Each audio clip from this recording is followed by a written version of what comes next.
the day I divorced Simon. He brought along his dream girl. We had just finished getting our divorce certificate when he immediately went next door to get a marriage certificate with her. Maybe it was because his longtime wish had finally come true, and he got too excited, he had a stroke. He's paralyzed now. Chapter 1. Simon cheated. I don't have any proof yet, and I can't rashly bring up divorce. A cheater must leave with nothing. I look at the divorce papers in my hand, already filled out and signed by me. Even though I've decided to divorce him, my chest still feels tight when I look at the papers. I place the agreement in the bottom drawer of the nightstand. I hear movement at the door. Simon's back. It seems like he's been drinking. The smell of alcohol fills the air. I frown but don't go to help him. Simon lifts his head to look at me. I don't know how long it's been, but eventually, he stretches out his hand toward me. Honey, help me take a shower. I turn my gaze away. Do it yourself. You're not drunk, and I don't like the smell of alcohol. Simon drops his hand,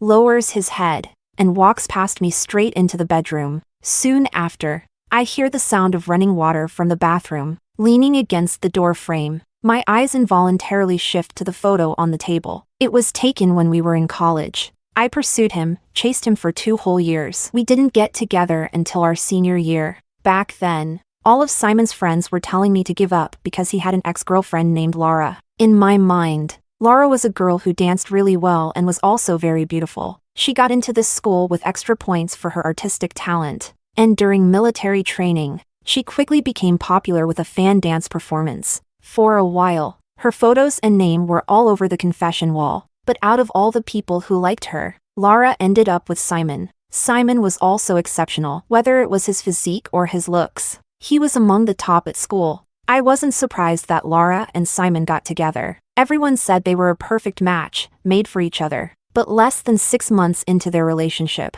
Laura broke up with him, and the very next day, she started dating a rich boy from our school. Simon didn't recover from the breakup, and I met him about a week after their split. That day, a group of people organized a karaoke night and invited my roommate. After some discussion, my roommate brought all 4 of us from our dorm. That was the first time I saw Simon up close. He was really good looking. Every feature just my type. When you like someone, you have to go for it. So I added Simon on WeChat, and he didn't refuse. I felt like I had a chance. Then I chased him for 2 years. During that time, so many people told me to give up, but I didn't. Simon's face was exactly my type. Even if he didn't like me, just seeing him every day made me feel better. But he accepted my confession. After graduation, he said he wanted to start a business, and I supported him. When he went through his toughest times, I stood by him every step of the way. And just like that, I spent 7 years of my youth on him. Now, less than a year into our marriage, he's already cheated. I was lost in thought,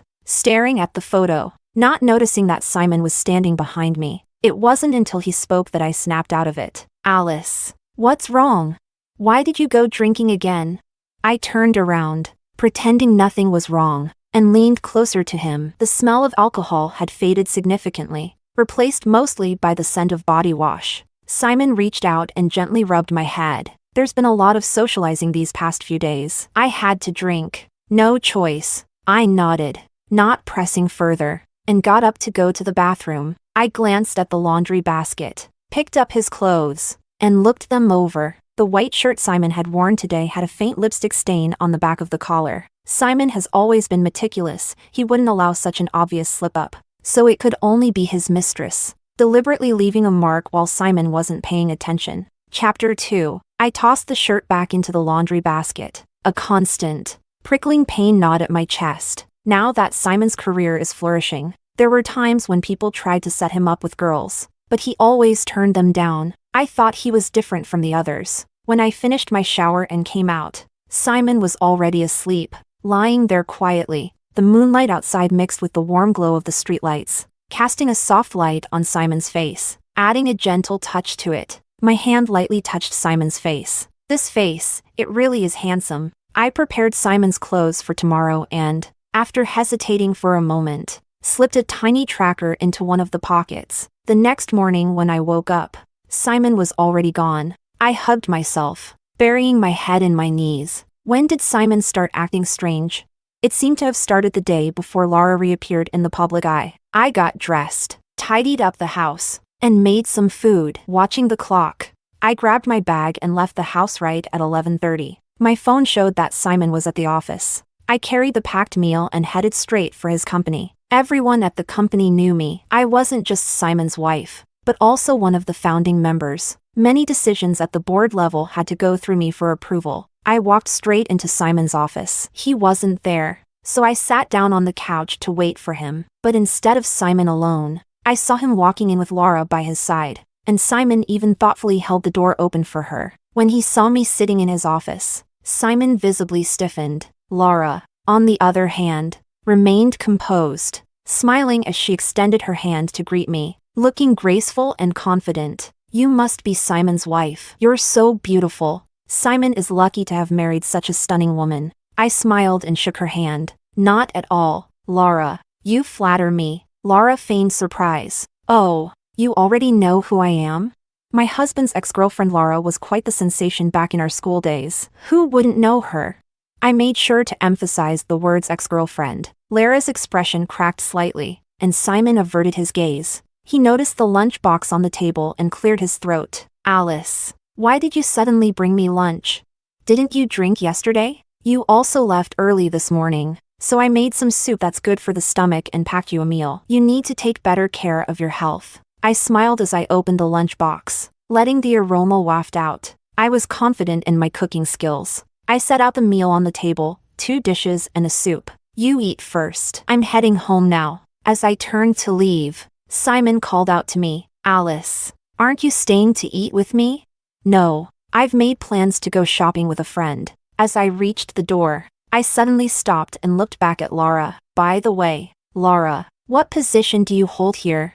I remember you studied dance, right? That fan dance of yours sure made you a star on campus back then. Oh, she's my assistant, a new hire. Laura, well, Lara's pretty efficient. I nodded without asking more. It's rare to see someone get along so well with their ex. Truly a first for me. Leaving behind a visibly uncomfortable Simon, I opened the door and walked out. I came here to see just how far Simon would go for Laura. It seems that he's not afraid of the rumors outside, after all. He's bold enough to keep Laura right under his nose. Suddenly, a message popped up on my phone. Alice, where are you? I'll come pick you up. I glanced at it. It was from my best friend, Ruby. I'm downstairs at the office. Hurry over. Closing my phone, I leaned back on the sofa in the lobby, closing my eyes as if I were napping. Since I said I was going shopping, I couldn't let that lie be exposed so easily. Chapter 3. I got into Ruby's car, and she drove me straight to the biggest mall in the city center. You said it, I can pick anything I want. Don't go back on your word. And don't complain if I choose something expensive. Relax. I'm using Simon's card. I won't feel bad at all. Ruby clicked her tongue twice. You two still have such a good relationship. And now you're both so well off. Finally, after 7 years of hard work together, you can start living a happy, wealthy life. It's all been worth it. He cheated on me. I need your help. No problem. I'll help you with. Wait. What? Cheated? I calmly nodded, showing no emotion on my face. Ruby's mouth dropped open like she could swallow an egg, so I reached over and pushed her chin shut. You don't need to do much. You're a lawyer, so your words carry weight. I've already had someone draft the divorce papers. Just make sure he signs them when the time comes. No problem. Leave it to me. Ruby's carefree attitude vanished as she nodded seriously, promising to help. Ruby has been my best friend since childhood. Every time I hit a low point, she was always the one who stayed by my side, helping me through it bit by bit. Ruby wrapped her arm around my shoulder. Let's go. Today, we're maxing out that jerk's card. We walked into a clothing store together, and she casually picked up a dress, holding it against herself. When did you find out? I looked at Ruby in the mirror and nodded. Looks good. You should try it on. I found out just recently, the day before Laura came back. Forget it. I don't think it suits me. When I pick a dress, it's not just about what I like. It has to suit me too, so why didn't you tell me? I don't have solid proof yet. Isn't it possible that he hasn't cheated? Does emotional cheating not count as cheating? Ruby didn't say anything else, but instead gave me a warm, approving look. I grabbed another dress and tossed it to her. What are you smiling at? Go try it on. Ruby pouted, still looking a bit reluctant. But she took the dress I'd randomly picked and went into the fitting room. Not long after, Ruby came back out with the dress. "Excuse me, this dress has a broken zipper." An employee quickly came over to check, and then took the defective dress away. Ruby looked at me, beaming. "See? It's broken. Do you still want it?" "Nope. You're right. What matters most is that it fits." Ruby and I shopped for over 4 hours, swiping Simon's card and buying lots of clothes. We finally ended up at a restaurant, where we slowly finished our meal. Just as we finished eating, a message popped up on my phone. I opened it to see a compressed file. Along with it came a short message. "I've disguised it as you requested, waiting for you to settle the remaining balance." "All right. I'll be there in half an hour." I looked across at Ruby and smiled in a way that must have looked a bit creepy. "Alice, what are you up to? Come with me to the amusement park. Something big is going down." Once we got to the amusement park, I headed straight to the booth that sold plush toys. I randomly picked one up and paid for it right away. Ruby still didn't get what I was doing. There was no way I'd drag her all the way here just for a stuffed toy. But soon enough, she saw the vendor hold up a QR code, and without flinching, I transferred 50,000 yuan. Ruby grabbed my hand. "Are you insane? Spending 50,000 on a plush toy?" I didn't answer Ruby and instead thanked the vendor. "Thank you for handling this for me. You're paying for a service. No need to thank me, miss." I walked out holding the plush toy while Ruby silently pondered beside me. "Figured it out yet? Whose card did you use?" Ruby blocked my path. "Simon's. Aren't you afraid he'll get suspicious?" "He won't. Today's big expenses aren't just this one. He's not going to check each one individually." Ruby gave a helpless smile. "I told you, didn't I? You're smart. Using a jerk's money to investigate a jerk, it's so satisfying." Chapter 4. In the car on the way home, I reviewed the photos I had someone investigate. The compressed file wasn't large, but it contained not only photos, but videos too. Every picture captured Simon's face clearly, and in a few, the woman's face was also visible. I zoomed in on the photos, and Lara's face filled my phone screen. I glanced out the window, where my reflection stared back at me from the glass. When I got home, Simon was sitting on the sofa waiting for me. When he saw me carrying all the shopping bags, he stood up and took them from my hands. "Did you have fun today?" "I had a great time. I shopped with Ruby for ages, ate hot pot, and went to the amusement park. But there were so many people there. We didn't get to play much. Every ride had such a long line. We were already exhausted from shopping all day." Simon sat beside me, quietly listening to my complaints. When I mentioned my legs were sore, he immediately began massaging them for me. He was always like this, patient, gentle, and so considerate. Such a great man. If not for the cheating, I wouldn't be able to find a single flaw in him. For the next several days, I kept receiving more photos from the investigator. In the photos, Simon was smiling tenderly, taking Lara to many different places. There were even places he had never taken me to. I clutched my chest, which felt tight, and curled up on the sofa. Could there be a single day where he didn't spend time with Lara? A message notification came through on my phone. It was a voice recording, along with a text message. "Miss Alice, I thought about it, and I believe you should hear this yourself." I was a bit puzzled, but I still pressed play. There was some noise at first, and then Simon's faint voice came through. After a few moments of quiet, his voice became clearer. "Alice treats me very well, and I wouldn't be where I am today without her help. But the one I've always loved is Lara. I couldn't let Alice down, so I married her. She loves me, so I married her. That's all I could give her. I agreed to be with her because she chased after me for 2 years. I thought she was interesting, and during those tough early days of the startup, someone had to be willing to go through the hard times with me. Lara left me back then because I didn't have money. But as long as I make enough, Lara will come back to me. Alice loves me too much. She won't ask for a divorce. She can't leave me. So as long as I don't make it too obvious, Alice won't blame me. I'll have Lara get rid of the baby first. It's too risky right now. If Alice finds out, I won't be able to explain it. I've given Alice everything I could these past few years. Besides Lara, I haven't touched another woman. She's living so comfortably now. Isn't that all thanks to me? She should be content." The recording cut off, and my phone slipped from my hand. landing on the carpet with a dull thud. I don't know what I was thinking in those few seconds after the recording ended. All I knew was that I suddenly couldn't catch my breath, my chest tight and my heart aching painfully. Simon. I had given nearly 10 years of my youth to him. I stood by him for 10 years. In the end, it was all just one-sided on my part. So, all these 10 years, the person he liked, the person he loved, had always been Laura. And now, Laura is pregnant. Laura is carrying his child. All along, I was the extra in his world. In that case, I won't stand in the way of him pursuing his happiness anymore. I picked up my phone and dialed Ruby's number. Hello? What's up, Alice? Are you ready for the divorce negotiations? Yeah. When are you free? I'm free tomorrow and the day after. Did you cry? What happened? Did that jerk Simon do something to you? I wiped my tears. It's nothing. I just want him to sign the divorce agreement and leave with nothing. Chapter 5. The next day, I stopped Simon and handed him the divorce papers. He didn't take them. Ruby is already on her way here. I have evidence of your affair. And Laura is pregnant. Isn't she?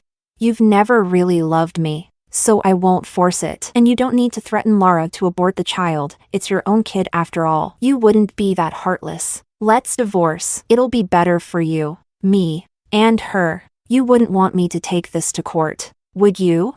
I was just saying it casually, but I didn't expect Simon to sign the papers immediately. Without any hesitation, he signed the divorce agreement. He lowered his gaze, looking at me. I was only dragging it out because I thought you didn't want a divorce. After all, you stood by me through 7 years of hard work, and I didn't want to treat you unfairly. But now that you've brought it up, I have no reason to disagree. If there's nothing else, I'll head to work now. Let's schedule a time to get the divorce certificate. After Simon said that, he left the house without looking back. I could feel it. His attitude toward me had suddenly turned cold. It must have been hard for him, keeping up the act for so long, pretending for all those years, clutching the divorce agreement. I crouched in the corner, silently sobbing. He really had no feelings for me at all. He left so decisively. Alice, what's wrong? Where's Simon? Did he hurt you?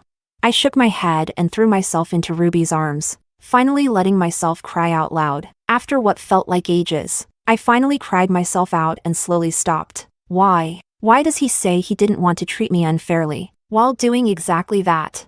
He doesn't even like me anymore. So why did he agree to my confession back then? I was ready to give up in senior year, but he's the one who said yes. He's the one who gave me hope. So why does he act so high and mighty now? Like even looking at me is some sort of charity? I rambled, letting out my emotions in a mess of frustration. Seeing the state I was in, Ruby decided to take me out for a good time. After all, we wouldn't be able to get the divorce certificate for another month. Ruby took time off and flew with me to a lot of different places. I saw beautiful landscapes and witnessed other people's happiness. The knots in my heart gradually unraveled, and I started to feel brighter inside. So, standing in front of the Civil Affairs Bureau, looking at Simon and Laura holding hands in front of me, I felt no more waves of emotion. Laura, gently touching her still barely visible belly, walked over to my side. Laura leaned in close to my ear, lowering her voice, but her tone was sharp and mocking. After standing by him for so long, in the end, it was all for nothing. 7 or 8 years of your youth wasted. I almost feel sorry for you. I took a step back, creating some distance between Laura and me. That baby you're carrying, it's my husband's, right? Simon and I haven't even gotten our divorce certificate yet, and you're already in such a hurry to show off? I didn't speak quietly, so the people nearby heard me clearly. They started to glance at Simon and Laura with disdain. Lara's face turned pale, and she hid behind Simon. Simon forced a stiff smile at me. Let's just get the divorce certificate quickly. The moment Simon and I got our divorce certificate, Simon immediately took Laura to line up for their marriage certificate. The crowd of onlookers who had gathered earlier hadn't left, and now they looked at Simon and Laura with even more contempt. People passing by kept their distance from them. As for me, I didn't feel much. I looked at my divorce certificate several times, feeling very satisfied. Ruby had promised to pick me up for a big celebratory meal, so I sat down on a bench in the Civil Affairs Bureau to wait for her. Then I witnessed it with my own eyes. Just as Simon and Laura finished getting their marriage certificate and were walking out the door, Simon suddenly collapsed to the ground. Simon's body hit the floor with a loud thud, and the people around him quickly scrambled out of the way in a panic. I watched as Laura started to cry uncontrollably, but I still pulled out my phone and called for an ambulance. Then, I hung up and turned to leave. Chapter 6. Ruby arrived at the same time as the ambulance, afraid that trouble might find me. I quickly slipped into Ruby's car amidst the crowd. Ruby, curious as ever, glanced at the chaotic scene with people rushing around and even an ambulance pulling up. She looked like she wanted to crane her neck out to see what was going on. I reached over and pushed her head back down. Stop being nosy. Let's get out of here. Wait, what happened? Who called the ambulance? Tell me, what's going on? Drive first. I'll explain on the way. Ruby cast a few more glances outside before finally starting the car. As I looked at the crowded Civil Affairs Bureau through the rearview mirror, I began telling Ruby what had just happened. When she heard that Simon collapsed right after getting the marriage certificate with Laura, she pulled over into a temporary parking spot on the side of the road and laughed for a solid 3 minutes before getting back on the road. I stared at her, completely speechless, not wanting to say anything more. Since Simon had already signed the divorce agreement, he agreed to leave with nothing. So now, the house and the car were mine. My shares in the company remained, and I hadn't taken back his shares either. But he still transferred 5% of his shares to me, making me the largest shareholder in the company. Why didn't you take full control of the company? I don't manage it as well as he does, and I can't just cut off his livelihood entirely. Besides, Lara's pregnant, and once they have a child, expenses will only increase. I was speaking from my heart. Even though Simon had done wrong, he didn't deserve to be completely ruined. Without money, how would he even survive? I put the house up for sale on a listing platform, bought myself a small apartment, and hired movers to relocate everything to my new home in one go. Since Simon had been in the hospital during this time, I was left to manage the company affairs. I looked at the pile of documents in front of me, feeling a headache coming on. Simon used to handle all this, and I would only participate in major decision-making discussions. It had been a long time since I'd had to look through so many files. After a long day at the office, I was relieved when it was finally time to go home. But as soon as I stepped outside the company, I saw Laura standing at the entrance, waiting. After I asked Simon for a divorce, she had quit her job. Simon had probably promised to give all his money to Laura, so she could live the life she wanted. But now, I looked at Laura, dressed in a simple t-shirt and casual pants, and I was surprised. Simon had plenty of money in his account, so why was Laura, who always loved dressing up, looking so plain now? As soon as Laura saw me, she rushed over. Her face was haggard, like she hadn't slept well. Alice, we need to talk. I nodded and took her to the convenience store downstairs. We sat down inside, and she got straight to the point. You knew Simon had a stroke from the start, didn't you? I frowned and shook my head. Simon had never mentioned it to me, but Laura didn't seem to believe me. Of course you knew. That's why you wanted to divorce him, right? Now he's paralyzed, and I have to take care of him. Why should I?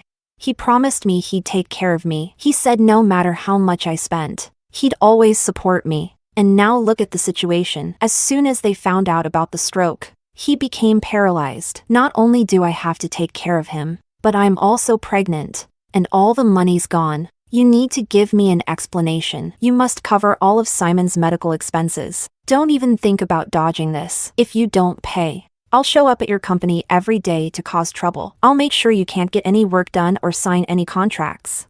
I listened quietly. After Laura finished, I smiled at her gracefully. Laura, can't get out of the marriage now, can you?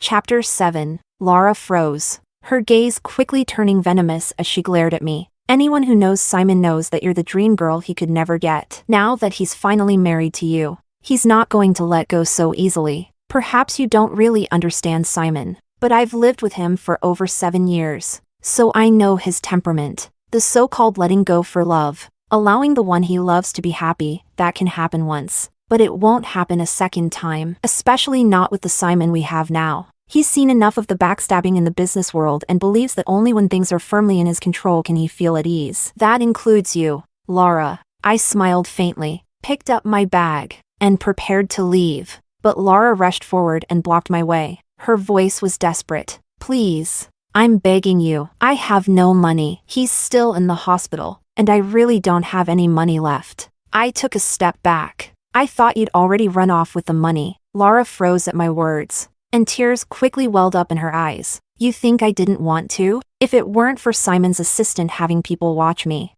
I would have run a long time ago.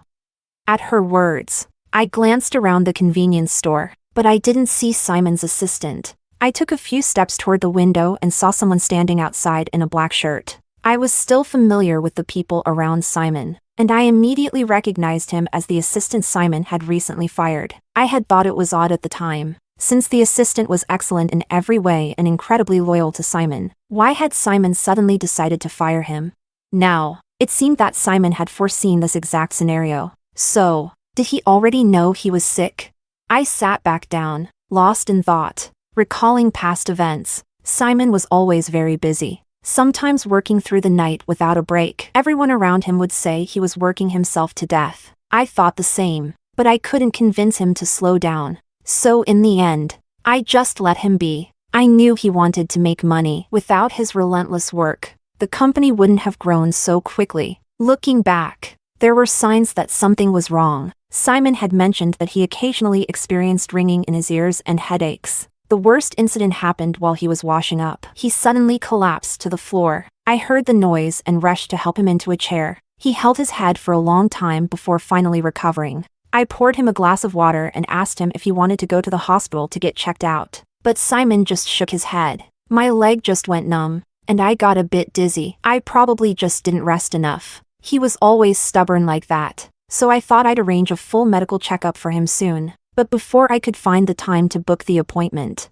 I discovered Simon might be having an affair. That matter naturally got put on the back burner. But now, it seems Simon must have gone to the hospital. Even though he worked himself hard, he wasn't so careless as to completely neglect his health. If there was something wrong with his body, he would have been the first to notice it. I turned my head and brought my gaze back inside. Didn't expect Simon to be quite the planner. What do you mean? Laura stared at me, trying to find a crack in my expression. Don't bother looking. I really didn't know about it, but Simon probably did. I have a feeling he's getting revenge on you. I lifted my eyes to look at Laura, my tone full of certainty. Her face turned ashen, as if she had realized something she couldn't believe. No, no way. He loves me. He said it himself. He's always loved me. There's no way he'd be taking revenge on me. I half-heartedly responded with a few noises of agreement, but my eyes remained fixed on Simon's assistant standing outside the door. Have you forgotten? When you broke up with Simon so decisively, Simon drank until he vomited blood and ended up in the hospital. And what were you doing then? Oh right. Watching fireworks with your rich new boyfriend. The fireworks were beautiful that night, and Simon watched the entire show by himself from his hospital room. Chapter 8. Laura collapsed back into her chair, her face deathly pale. I looked at her and smiled. Don't worry, I'm just guessing. No need to take it to heart or be afraid. Simon still has shares in the company, and I won't fire him. He'll just be demoted. I'll make sure his salary is paid, so you won't be short of anything. After saying that, I grabbed my bag and left. Before stepping out, I glanced back inside. Laura was still slumped in the chair, her expression vacant, her eyes empty. I averted my gaze and made eye contact with Simon's assistant standing at the door. I nodded politely at him and then left. When I got back to the car, I didn't ask the driver to leave immediately. Instead, I pulled a small notebook out of my bag. I opened the cover, and on the front page were the words Simon written clearly. The things I just said weren't made up, nor were they meant to scare Laura. It was all written down clearly in Simon's journal. Humming a tune, I flipped through a couple of pages and then tucked the notebook back into my bag. I'd found the journal while I was moving. Simon had hidden it deep, and if I hadn't taken down everything from the bed, I wouldn't have discovered the hidden compartment under the bed frame. Inside that compartment was this notebook. The journal contained all of Simon's darkest thoughts. It was only after reading it that I realized he wasn't as perfect as he appeared on the surface. I had been with him since our senior year of college, living with him day and night for another 7 years after graduation. And we'd been married for a while now, nearly 9 years in total, and I had never noticed his true personality. How deeply he had hidden it. How cunning he truly was. But there were some things he had said that were true. He had accepted my confession and been with me simply so he wouldn't be alone while starting his business. At the time, I had chased him for 2 whole years. No matter how many times he rejected me, I never left. So, at that time, I was his best option. But some of the things he said were complete lies. He didn't love Laura. He was just bitter that she broke up with him for someone else. Laura might have been an obsession for him, but she wasn't the unattainable dream girl he couldn't have. He had gone to the hospital for tests, and while nothing definitive was found, the doctor had suspected a stroke based on his symptoms and various tests. A stroke could lead to paralysis. So yes, he had known all along. Sometimes, I can't even tell which version of him is the real Simon. He wasn't entirely heartless toward me. In his journal, he had written about planning to divorce me, but he didn't expect me to make the first move. He wrote that I had been very good to him, so he wouldn't cling to me. The person he wanted to cling to was Laura. I was so certain Laura couldn't get out of the marriage because divorce requires both parties to agree. Simon had finally gotten Laura to himself, and he wasn't going to let her go. Otherwise, he wouldn't have been so eager to get the marriage certificate with Laura, nor would he have sent his most trusted assistant to keep an eye on her. And the way he signed the agreement to leave with nothing so swiftly, it seemed he truly wanted to make things difficult for Laura. Simon, with all his effort, was indeed meticulous. Drive. Let's go to the hospital. I leaned against the window and spoke to the driver. To the hospital where Simon is? Yes. Some things, after all, must be returned to their rightful owner. Chapter 9. I arrived at the hospital room and saw Simon lying in bed. Without hesitation, I pushed the door open and walked in. I placed the journal on the bedside table. Simon's eyes followed my movement, finally settling on his journal. Ah, ah, ah. Simon made some garbled sounds. I pretended not to understand, looking at him with concern. What's wrong? Are you feeling uncomfortable? Do you need me to call the doctor?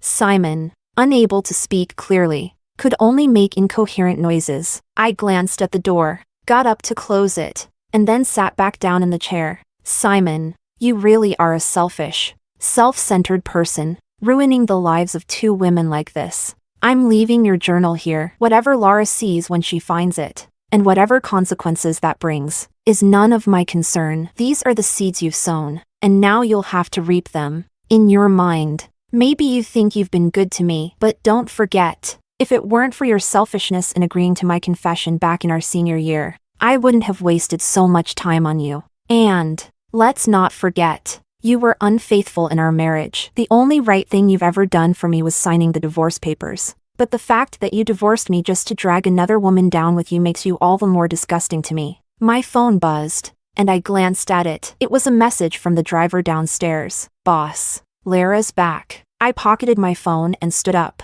leaving the room without sparing him another glance. I didn't rush to leave, though. Instead, I found a spot to hide and watch. I saw Laura enter the hospital room, while Simon's assistant stood outside. I approached, and as soon as the assistant noticed me, he was about to speak. I gestured for him to be quiet, and he fell silent. He was on Simon's side, but between Laura and me, he leaned more toward me. I might not treat Simon well, but I would never do anything to harm him. The assistant hadn't had much contact with Laura, so he wouldn't trust her. I stood at the door with the assistant. Laura had already found the journal I left in the hospital room. And, just as I expected, she read it and reacted accordingly. She broke down, screaming and questioning Simon, but Simon just closed his eyes, not even sparing her a glance. Seeing no response from him, Laura began to hit and insult him. I turned my head and looked at Simon's assistant.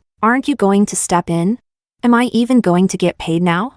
I thought about it. He had already been dismissed by Simon long ago. Probably not. He gave a bitter smile. Before the incident, Simon only paid me 1 month's salary in advance. Come back and work for me. You'll be my assistant. Same salary as before. And if you do well, I'll give you a raise. Aren't you afraid I might leak company secrets? I glanced at Laura and Simon inside the hospital room. You won't. I don't know what Simon did to earn your loyalty, but if you're this dedicated to him, you wouldn't ruin the company when he needs money the most. After all, without the company, he wouldn't even be able to pay for his medical bills. The assistant didn't say anything, but he took out his phone, I scanned the QR code on his screen and added him as a friend. Thank you. The assistant finished speaking and then walked into the room. I stepped aside, standing behind the wall so no one could see me. The assistant would occasionally update me on Simon and Lara's situation. I would listen casually, not paying much attention to it. For a long while, I didn't hear anything more from the assistant. The next time I heard about them was a year later. Lara had given birth to their child, but shortly after, she was taken into custody. The reason? Child and spousal abuse. I put down my laptop and glanced at the assistant, who was working at his desk, focused on paperwork. Then I looked away. He really was loyal. I rubbed my temples and got back to handling my own work. From here on, none of this would have anything to do with me. Whatever their fate might be, I was moving toward a future without them.